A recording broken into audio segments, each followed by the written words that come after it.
पर से इन मुतासरीन का एतमाद भी पूरी तरह से उठ चुका है। कल तक घर बार भरे पूरे खानदान और खेती बाड़ी के अलावा मवेशी और जरजमीन के मालिक रहे हजारों फसाद मुतासरीन आज बेखानमा खुले आसमान के नीचे जिंदगी गुजारने पर मजबूर हैं। इनमें ज्यादातर तादाद बच्चों और ख्वातीन की है जो अपना सब कुछ छोड़कर राहती कैंपों में रहने पर मजबूर हो गए। हुकूमत ने उन्हें कैंप छोड़ने की हिदायत की है, लेकिन मुतासरीन के कैंपों को नहीं छोड़ने के अपने अपने जवाब हैं। हमें पुलिस पे और प्यासे पे कोई विश्वास नहीं है। हम चाह रहे हैं कि मिलिट्री लगाए हमारे सारे गांवों में और 1 साल का टाइम दे हमारे को और 10-10 लाख रुपए इनसे एडवांस कराए और 1 करोड़ रुपए का इन लोगों का बीमा कराएं और हम इन लोगों को आज ही वापसी कराएंगे। हुकूमत एक कतीर मुआवजा देने की बात कह रही है, लेकिन इन मुतासरीन का कहना है कि मुआवजे के नाम पर मुतासरीन के साथ मजाक किया जा रहा है। अभी भी चुनिंदा अफराद को ही रकम मिल पाई है। सरकार ने हमारे को मौजा दिया है। मेरे कैंप में भी ज्यादा से ज्यादा 20 लोगों ने मौजा मिला है मलकपुर कैंप में। ठीक है जी, 100 कुछ लोग सरकार ने माने हैं मेरे मलकपुर कैंप में और जिला शामली में लाख बोड़ी लिसाड़ सिर्फ 3 गांव माने हैं, जिसमें यहाँ और बहुत सारे पीड़ित लोग हैं। और मैं तो मानता हूँ कि पीड़ित सब टोटल लोग हैं, क्योंकि अपना घर कोई नहीं छोड़ सकता। जबकि अखिलेश हुकूमत के वजीरों को इस पूरे मामले में सियासत नजर आ रही है। राजनीति करने वाले तो पैदा ही राजनीति करने के लिए हुए हैं, नफरत करने के लिए हुए हैं, तो उसको कौन रोक सकता है। समाजवादी हुकूमत बार बार ये बावर कराने की कोशिश कर रही है कि तमाम मुतासरीन की मदद की गई, लेकिन जमीनी हकीकत क्या है, इन कैंपों को देखकर इसका अंदाजा बखूबी लगाया जा सकता है। Bureau report, ETV news. सच क्या है, वो जो ये तस्वीरें बयान कर रही हैं या वो जो कि सियासी बयानात बोल रहे हैं? राहती कैंपों में सबसे ज्यादा तादाद बच्चों की है जिनके तन पर सही कपड़ा है और ना ही पैरों में चप्पल। पेट तो किसी तरह भर जाता है, लेकिन तालीम से इन मासूमों का सिलसिला पूरी तरह से कट चुका है। खास रिपोर्ट। लोई के इस राहत कैंप में 600 से ज्यादा कैंप लगे हुए हैं, राहत कैंप लगे हुए हैं, जिनमें ज्यादातर परिवार जो है, खानदान जो है, वो फुगाना से यहाँ पर आए हैं, जो फसाद मुतासरीन हैं। इनमें भी सबसे ज्यादा बच्चे हैं, बच्चियां हैं और औरतें हैं, जो अपनी जिंदगी यहाँ पे इस हालत में गुजार रही हैं कि जिस तरह से आम जिंदगी लोग नहीं गुजारते हैं। बच्चे जो वहाँ तालीम हासिल कर रहे थे अपने गाँव में, पहली क्लास, दूसरी क्लास, तीसरी, चौथी, 5वीं में जाती थी, वो कुछ बच्चियां हैं यहाँ पे, किस तरह से उनकी जिंदगी इस फसाद ने तोड़ के रख दी है। हम उनसे बात करते हैं। ये बच्चियां हैं, तुम किस क्लास में वहाँ पढ़ती थी बेटा और कैसे? जी 5वीं क्लास में थी। हाँ, क्या यहाँ छोड़ दो, यहाँ पे तुम्हें क्या स्कूल जाती हो या फिर किस तरह का इंतजाम कुछ है पढ़ाई का या नहीं करती? जी नहीं जी, यहाँ से क्या स्कूल नहीं चलते जी, कुछ सुविधा नहीं स्कूलों के यहाँ से जी। अच्छा, कुछ तुम किस क्लास में थी वहाँ पे और 5वीं में थे जी। किस गांव की हो? फुगाना के। तो किस क्लास में पढ़ते थे? 5वीं। अब यहाँ पे कुछ पढ़ रही हो? नहीं जी, कोई नहीं जा सकता यहाँ। कहीं कोई पढ़ाने भी नहीं आता? नहीं जी। स्कूल नहीं जाती? क्या करती हो कैंप में दिन भर? नहीं फिर जावा जी और ठंड लगू जावा। अच्छा, रात में ठंड होती है? हाँ, जा झोपड़ी चुवा जी सारी।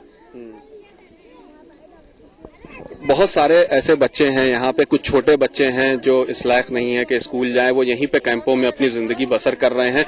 तो इस फसाद ने सबसे ज्यादा जो जिंदगी आम लोगों की मुतासिर की है, गांव के लोगों की, उनमें सबसे ज्यादा औरतें और बच्चे हैं। वो बच्चे हैं जो हमारे मुल्क का मुस्तकबिल हैं, जिनको तालीम की जरूरत है। वहां पे गांव में ये तालीम हासिल कर रहे थे, लेकिन इनकी जिंदगी यहाँ पे पूरी तरह से बर्बाद हो चुकी है। हुकूमत को इस तरफ ध्यान देना बहुत जरूरी है। कैमरा पर्सन वसीम अहमद के साथ तंजीर अंसार, ETV न्यूज, लोई, मुजफ्फरनगर। एक तरफ लैपटॉप बांटे जा रहे हैं, लेकिन जब तक बचपन पढ़ेगा ही नहीं तो इन लैपटॉप का करेगा क्या? उधर रिलीफ कैंपों में सबसे बुरा हाल सनरसीदा खवातीन का है। दिन तो किसी तरह गुजर जाता है, लेकिन रात मुतासरीन के लिए किसी मुसीबत से कम नहीं होती। कड़ाके की ठंड बच्चों के लिए जानलेवा साबित हो रही है और उम्र रसीदा अफराद भी रात आंखों ही आंखों में गुजार रहे हैं कि शायद इस रात की सुबह कभी तो होगी।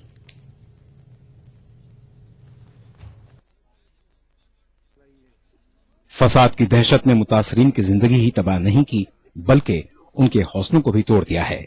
मुजफ्फरनगर के मुख्तलिफ रिलीफ कैंपों में जिंदगी बसर करने वाले ज्यादातर अफराद आज भी अपने गांव और कस्बों में लौटने को तैयार नहीं, और जो लौटने की हिम्मत कर रहे हैं वो हुकूमत के हिफाजती इंतजामात और कोशिशों से मुतमईन नहीं। मुजफ्फरनगर के लोई और शामली के मलकपुर राहत कैंपों में आज भी हजारों मुतासरीन बदहाल जिंदगी जीने को मजबूर हैं। दिन की धूप जहां इन लोगों के लिए कुछ राहत लेकर आती है, वहीं रात की सर्द हवाएं और ओस इनको बेचैन कर देती है। मर्द अलाव जलाकर रात काटने की कोशिश करते हैं, जबकि खवातीन कैंपों में करवटें बदलकर रात गुजार देती हैं। सबसे ज्यादा मुसीबत छोटे बच्चों के साथ पेश आती है। ये बच्चे रात भर रोते बिलखते अपनी माँ की गोद में सिमटकर गर्मी हासिल करने की कोशिश करते रहते हैं। रात हो गई है अम्मा। हाँ जी। यहाँ क्यों बाहर आप बैठी हुई हैं, क्या वजह है? क्या वजह है बताओ, वहाँ सर्दी लगा है झुग्गी में, बता कैसे बैठा है। बच्चे भी परेशान हो रहे और हम भी परेशान हो रहे, माता आ रहे हम तो अपनी रात तो गुजारेंगे हम तो नहीं चाहे हमें मकान मिल जा, जगह मिल जा, और हमें चिंता नहीं, हमें खाने को भी अल्लाह देगा, बस हमें जगह चाह, मकान चाह। तो ये रात किस तरह से गुजार रही हैं, मतलब क्या जलाती हैं? क्योंकि जो इंतजाम है, जैसा हम लोगों ने कैंप के अंदर देखा, हाँ। कंबल तो हैं लेकिन हाँ। उस तरह से सर्दी नहीं भगा सकते, वो कंबल बहुत पतले हैं, सरकारी तौर जो मिले हैं वो उस लायक नहीं है। क्या क्या जलाती हैं? बाहर से पत्ती पुत्ती लावे बच्चे और हम लावे, बात तो है नहीं, पाँव भी सूजे पड़े ही और बस पत्ती लावे जला मैं यहाँ से ये बच्चों को किस तरह से, क्योंकि ये बच्चा है अभी इतनी रात हो गई है, मैं देख रहा हूँ कि ये भी जग रहा है। इस बच्चे का नमूनिया हो रहा बहुत ज्यादा सर्दी की वजह से, न तो छत है और न छत है न जमीन। अपने बताओ जमीन पर किस तरह इस पल में कुछ नहीं होता, सर्दी ज्यादा लगा है, ठंडी लगा है, वो सारी टपका है। बता जी हम किस तरह रात गुजारा से, एक से एक अपने बच्चों को आँच में लिए बैठते सर्दी की वजह से। इस सरकार हमारे लिए कुछ नहीं कर रही मदद। तो दवा नहीं दी है? दवा जी दवा यहाँ भी जी दवा असर नहीं कर रही है। दवाई सबको बड़े को बच्चों को एक ही देते हैं। ये फिर किराना इरशाद में लिख के दिखा रखी है बच्ची। स्वास्थ्य विभाग की कोई टीम आती है नहीं यहाँ पे? हाँ जी आ रहा है जी। तो आराम नहीं लगता जी, अच्छी नहीं देते, आराम नहीं लगता।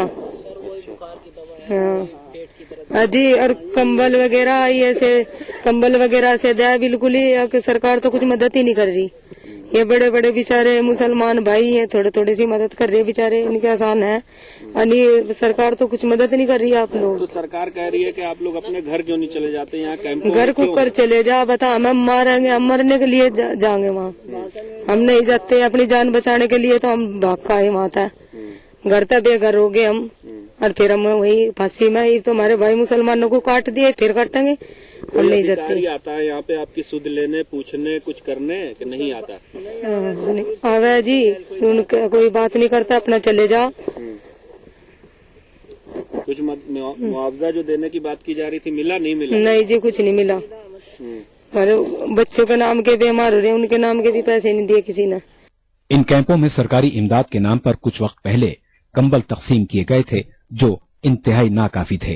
ठंड से बचने के लिए रजाई, कंबल और खाने पीने की जरूरी अशिया कुछ समाजी तंजीमों और आस पड़ोस के गांवों से मुहैया कराई जाती हैं। हुकूमत की सारी फिक्र इमदाद के बजाय इन कैंपों को खत्म करने पर मरकूज है। जिम्मेदार लीडरान अपने घरों में बैठकर कैंपों में रहने वालों को सियासी जमातों का एजेंट बता रहे हैं। कैंपों में मुश्किल जिंदगी बसर करने वाले ये अफराद यहाँ रहना नहीं चाहते, लेकिन अपनी जिंदगी को दोबारा खतरे में डालकर अपने घरों को वापस लौटने को भी तैयार नहीं। ETV news, Meerut.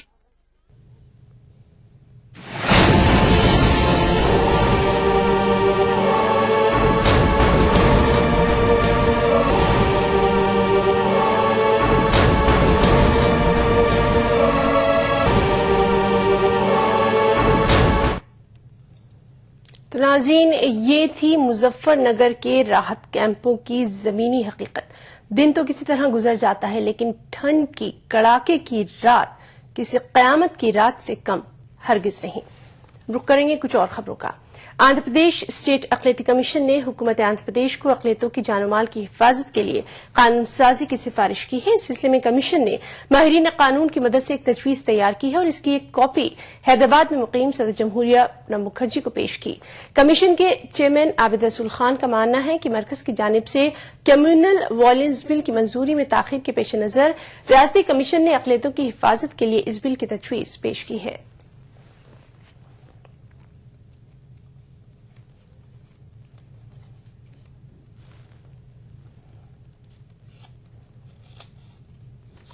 खबरें और भी हैं, वक्त ब्रेक का। न हमें उन्हें पाने की जुस्तजू है, न हमें उन्हें अपना बनाने की आरज़ू। फिर भी क्यों बनेंगे हम सफर? बेइंतहा 30 दिसंबर से सोमवार से शुक्रवार रात 9 बजे सिर्फ कलर्स पर। अपनाइए मिला स्किन क्रीम। इसको सिर्फ रात में इस्तेमाल करने से आपको मिले फेस प्रॉब्लम से आजादी। अब फेस प्रॉब्लम को कहिए बाय बाय। एली फार्मास्यूटिकल्स द्वारा।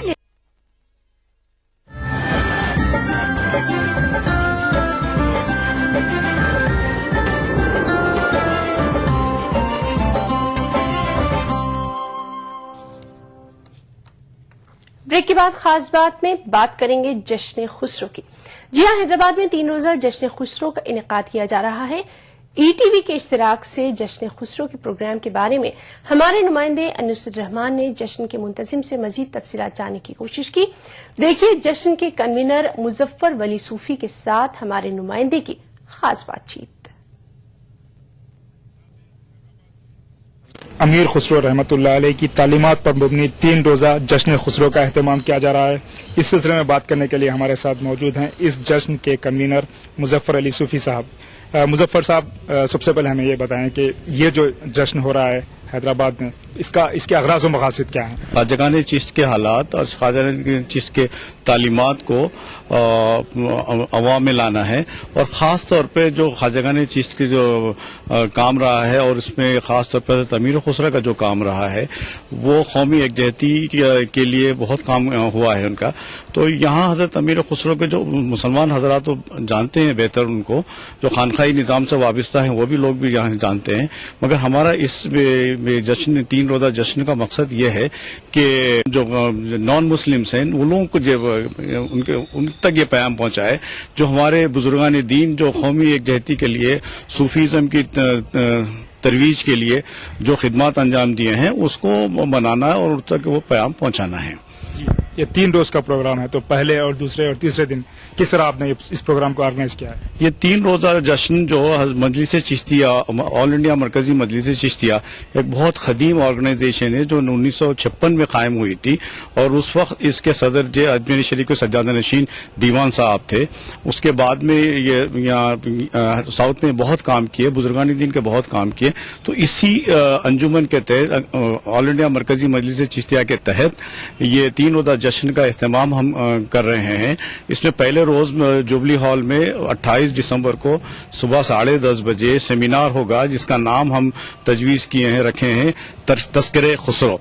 ये सेमिनार है, इसमें नॉर्थ इंडिया के बाहर के जो professor, head of the department, vice chancellors, diplomats, central ministers, chairman, governor Aziz Qureshi साहब उत्तराखंड, ये सब आएंगे। ये सब अपने अपने ख्यालात का इजहार करेंगे।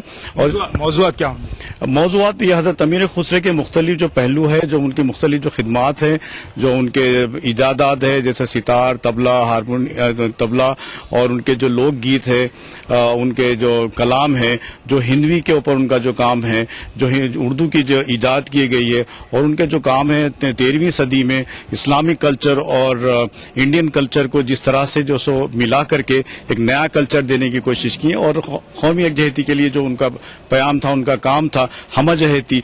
एक तो ये तसव्वुफ और सूफीज़म के थ्रू उन्होंने दूसरी कौमों को करीब करने की कोशिश की, सितार और तबले के जरिए उनको प्याम पहुंचाने की कोशिश की, अपने कलाम के जरिए प्याम पहुंचाने की कोशिश की। तो ये सब सारी चीजों को, इन सारे के हजरत अमीर खुसरो के पहलुओं को professor, head of the departments और काफी जैसे जय्यद उलमा और मशाइखीन और प्रोफेसर वगैरह उनके मुख्तलिफ जिंदगी के हालात के ऊपर रोशनी डालेंगे और बयान करेंगे। महफिल जो समा हो रहा है वो बहुत ही यहाँ पर जो है काफी उसका इंतजार किया जा रहा है, तो उस सिलसिले में बताएं कि इसमें क्या होगा। ये जैसा मैं आपसे अर्ज किया कि पहले के दिन का जो नाम है वो तस्करे खुसरे वो जुबली हॉल में 28 दिसंबर को होगा। दूसरे दिन हम उसका नाम रखेंगे रंगे खुसरो।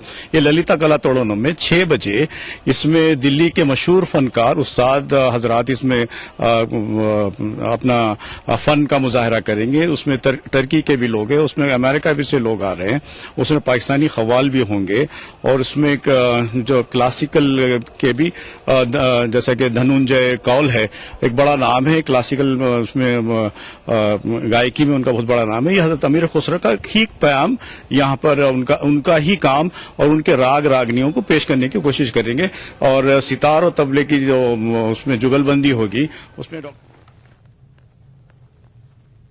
खास बातें फिलहाल इतना ही। आदाब।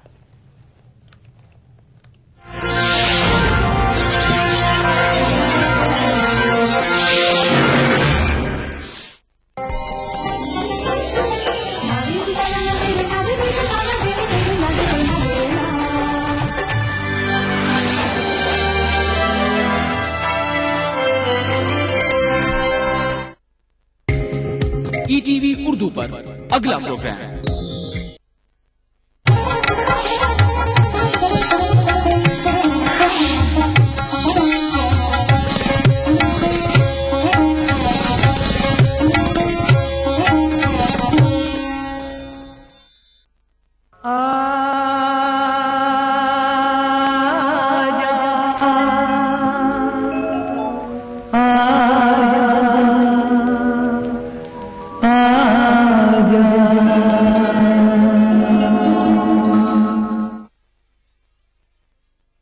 हिंदुस्तानी फिल्मों में कई ऐसे किरदार हुए जो हीरो तो नहीं थे मगर इस कदर पॉपुलर हुए कि फिल्मों में उनके लिए खास रोल लिखे जाते थे।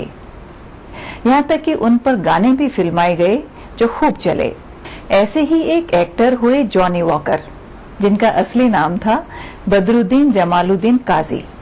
है दिल है मुश्किल जीना यहाँ, जरा हट के जरा बच के, ये है बम्बे मेरी जान। हा हा हो ही हा हा।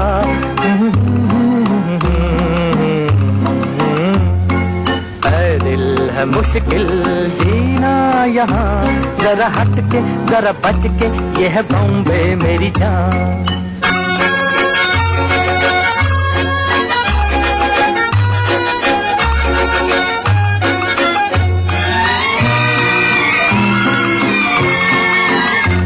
कहीं बिल्डिंग कहीं ट्राम में, कहीं मोटर कहीं मिलता है यहाँ सब कुछ, एक मिलता नहीं दिल।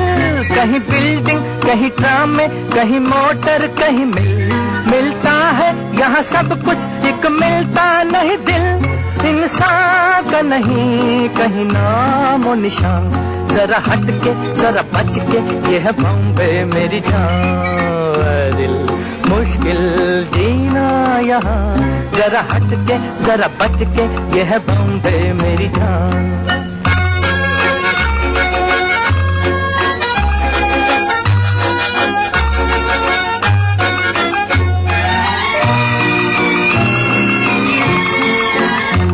कहीं सट्टा कहीं पत्ता, कहीं चोरी कहीं रेस, कहीं डाका कहीं फाका, कहीं ठोकर कहीं ठेस। कहीं सट्टा कहीं पत्ता, कहीं चोरी कहीं रेस, कहीं डाका कहीं फाका, कहीं ठोकर कहीं ठेस।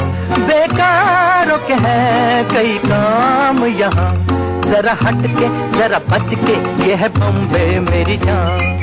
है दिल है मुश्किल जीना यहाँ, जरा हट के जरा बच के, ये है बॉम्बे मेरी जान।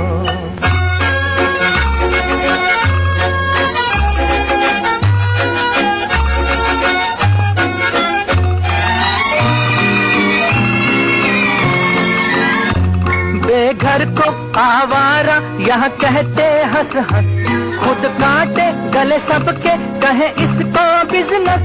बेघर को आवारा यहाँ कहते हंस हंस, खुद काटे गले सबके कहे इसको बिजनेस।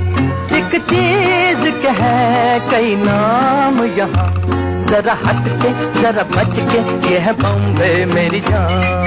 ऐ दिल है मुश्किल जीना यहाँ, जरा हट के जरा बच के, ये है बॉम्बे मेरी जान।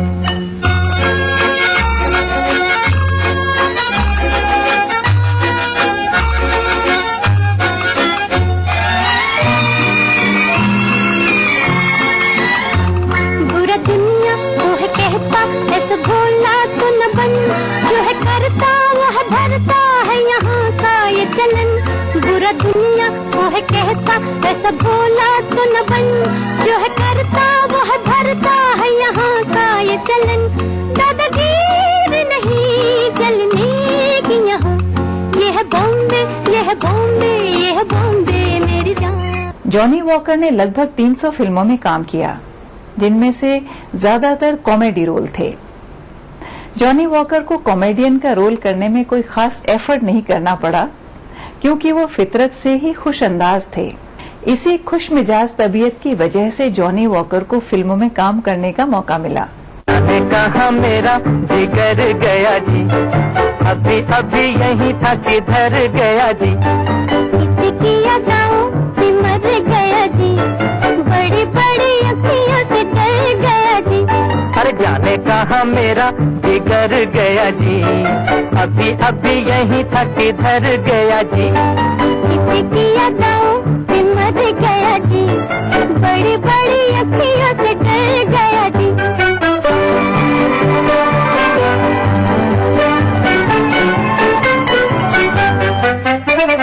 कहीं मारे डर के चूहा तो नहीं हो गया, कहीं मारे डर के चूहा तो नहीं हो गया। कोने कोने देखा न जाने कहाँ खो गया, कोने कोने देखा न जाने कहाँ खो गया। यहाँ उसे लाए काहे कभी ना काम रे, जल्दी जल्दी ढूंढो के होने लगी शाम रे। यहाँ उसे लाए काहे कभी ना काम रे, जल्दी जल्दी ढूंढो के होने लगी शाम रे। जाने कहा मेरा जिगर गया जी, अभी अभी यही था किधर गया जी। किसी की यादों में मर गया जी, बड़ी बड़ी अखियों से डर गया जी।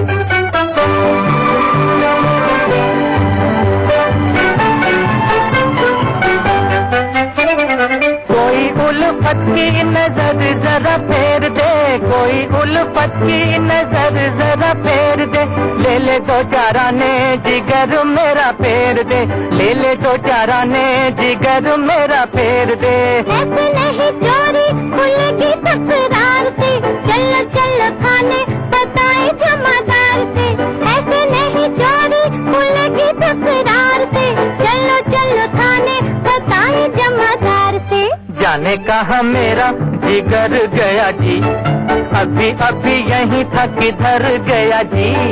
किसी की यादों में मर गया जी, बड़ी बड़ी अखियों से डर गया जी।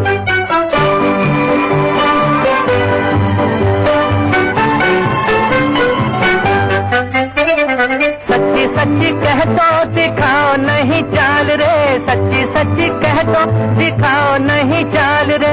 तूने तो नहीं है चुराया मेरा माल रे, तूने तो नहीं है चुराया मेरा माल रे। बातें हैं नजर की, नजर से समझाऊंगी, पहले पढ़ो पैया तो फिर बतलाऊंगी। बातें हैं नजर की, नजर से समझाऊंगी, पहले पढ़ो पैया तो फिर बतलाऊंगी।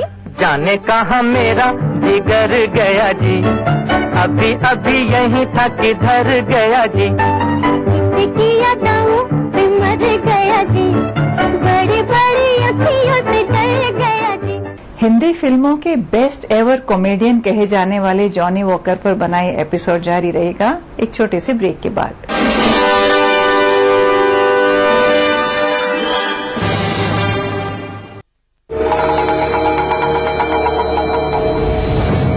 भाग जहां तक भाग सकती है, और जहां भी रुकेगी सरहद की तरह मुझे पाएगी।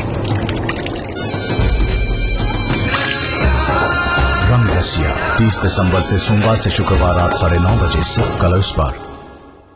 देखिए ETV उर्दू सभी DTH प्लेटफॉर्म पर। डिश टीवी पर चैनल नंबर 787, एयरटेल पर चैनल नंबर 610, टाटा स्काई पर चैनल नंबर 176, बिग टीवी पर चैनल नंबर 972, वीडियोकॉन पर चैनल नंबर 750।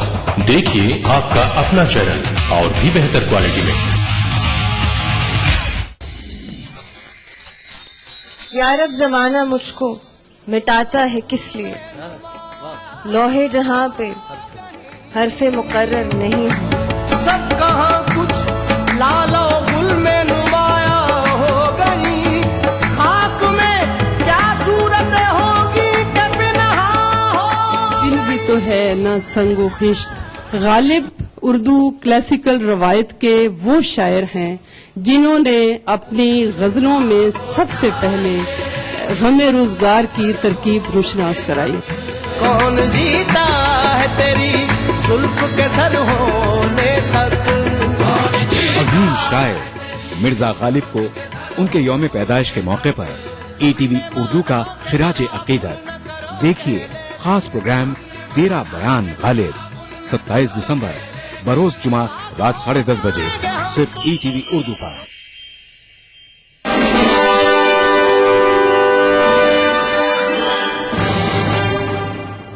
फिल्मों में आना जॉनी वॉकर के लिए महज एक इत्तेफाक था। वो मुंबई में बस कंडक्टर की नौकरी करते थे और अपने खास अंदाज में लोगों का मनोरंजन भी करते रहते थे। एक बार बलराज साहनी उसी बस में सफर कर रहे थे जिसमें जॉनी वॉकर काम करते थे। बलराज साहनी को जॉनी वॉकर का मासूम और जिंदा दिल अंदाज पसंद आ गया।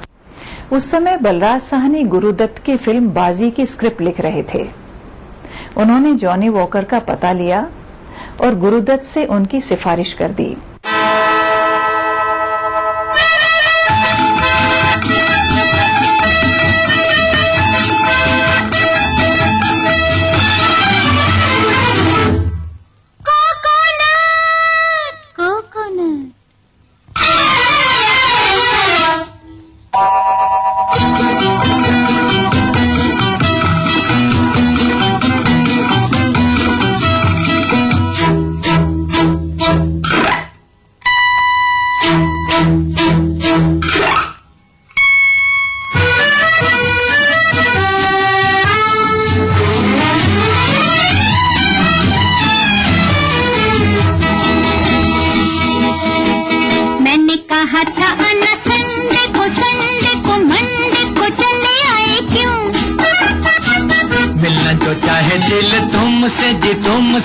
तुमसे तो बोलो क्या करूं। मैंने कहा था आना संडे को मंडे को चले आए क्यों। मिलना जो चाहे दिल तुमसे तुमसे तो बोलो क्या करूं।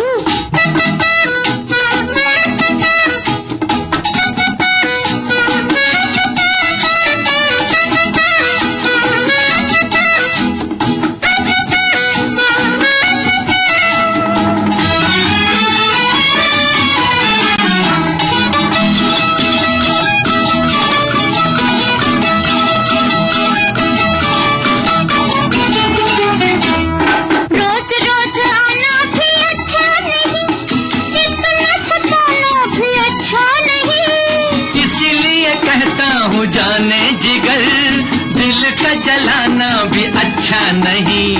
रोज रोज आना भी अच्छा नहीं, इतना सताना भी अच्छा नहीं। अरे इसीलिए कहता हूँ जाने जिगर, दिल का जलाना भी अच्छा नहीं। प्यार किया तो देखो जल के जी डरते हो क्यों। मिलने के झूठे वादे हमसे जी करते हो क्यों। मैंने कहा था आना संडे को मंडे को चले आए क्यों। मिलना तो चाहे दिल तुमसे तो बोलो क्या करूं। बलराज साहनी की सिफारिश पर गुरुदत्त ने जॉनी वॉकर को स्क्रीन टेस्ट के लिए बुलाया और उन्हें एक शराबी की एक्टिंग करने के लिए कहा। इस वक्त तक जॉनी वॉकर का नाम बदरुद्दीन जमालुद्दीन काजी ही था। उन्होंने शराबी की एक्टिंग इस कदर बढ़िया की कि गुरुदत्त ने खुश होकर उनका नाम अंग्रेजी स्कॉच विस्की जॉनी वॉकर के नाम पर रख दिया। ये दुनिया गोल है, ऊपर से खोल है, ये दुनिया गोल है, ऊपर से खोल है, अंदर जो देखो प्यारे बिल्कुल पोलम पोल है, ये दुनिया गोल है, ऊपर से खोल है, अंदर जो देखो प्यारे बिल्कुल पोलम पोल है, ये दुनिया गोल है।